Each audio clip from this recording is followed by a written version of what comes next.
দর্শক, আমি এখন দাঁড়িয়ে আছি পটুয়াখালী জেলার কলাপাড়া উপজেলার মোজাহারউদ্দিন বিশ্বাস বাড়ি। এটা প্রায় 250 বছর আগের পুরনো বাড়ি। এটা এখন বিলুপ্তর পথে। এই মোজাহারউদ্দিন বিশ্বাসের পূর্বপুরুষরা কীরকম ছিল আমরা সেটা জানবো এখানের কিছু মুরব্বীদের কাছে। তার আগেই আপনারা দেখতে পাচ্ছেন 250 বছর পূর্বে, এখন থেকে 250 বছর পূর্বে বাড়িটা ছিল।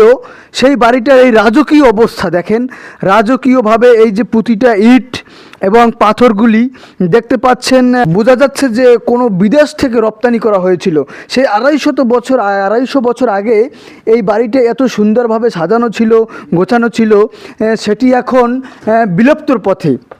কেন এই বিলুপ্তর পথে এবং এই বাড়িটি কেন ঐতিহাসিক ছিল, এখানে কত মানুষের আনাগোনা ছিল এবং এত সুন্দর রাজকীয়ভাবে সাজানো ছিল, সেই বাড়িটা এখন জনশূন্য এবং একটি শিল্পকলার মতো অবস্থায় পরিচিত হয়েছে।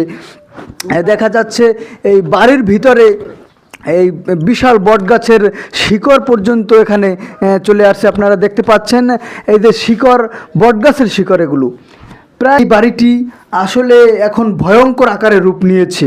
এখানে মানুষ বসত করে না আসলে। দর্শক, আপনারা এই ঐতিহাসিক বাড়ির এখন আমরা একটু ছাদের দিকে যাব, দেখা যাক এই 250 বছর পুরনো বাড়িটি ছাদের কি অবস্থা।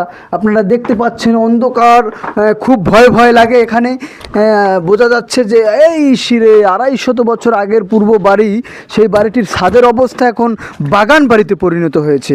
আপনারা দেখতে পাচ্ছেন মানুষ বসতি নাই, সেই কারণে আজ সেই বাড়ির কি অবস্থা হয়েছে।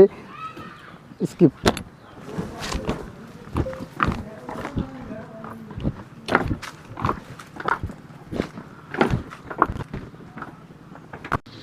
কাকা, ভালো আছেন আপনি? জি আছি ভালো। এই যে মোজাহারউদ্দিন বিশ্বাসের পুরনো ঐতিহাসিক বাড়ি, এটা এই অবস্থা কেন? এখানে কারা ছিল এবং এরকম কেন হয়েছে, এই ব্যাপারে একটু আমাদের জানাবেন। এই বিল্ডিং তিন ভাই, একটা হলো আজহারউদ্দিন বিশ্বাস, আরেকটা হলো মোজাহারউদ্দিন বিশ্বাস, আরেকটা হলো সৈয়দুল গফফার বিশ্বাস। এই ইউ লেভেল বাড়িটা করছে, ইউ লেভেল আপনারা দেখতে পাচ্ছেন। তারপর শেষে যে মোজাহারউদ্দিন বিশ্বাসের যে বড় দুই ছেলে, তাদের তার বিল্ডিং দিয়ে গেছে, দুই ভাই দুই ছেলের দুইটা দিয়ে গেছে। তারপর এবার তো আজহারউদ্দিন বিশ্বাসের এখান থেকে দাঁড়ায়, সেটা আজহারউদ্দিন বিশ্বাসের আমার দাদা, সেটা আমার আপন দাদা। আর ওই হলো সৈয়দুল গফফার বিশ্বাস, এখন নাতি ওই পূর্বী বিশ্বাস আছে। আরও এই মোজাহারউদ্দিন বিশ্বাস কত বছর আগে মারা গিয়েছে?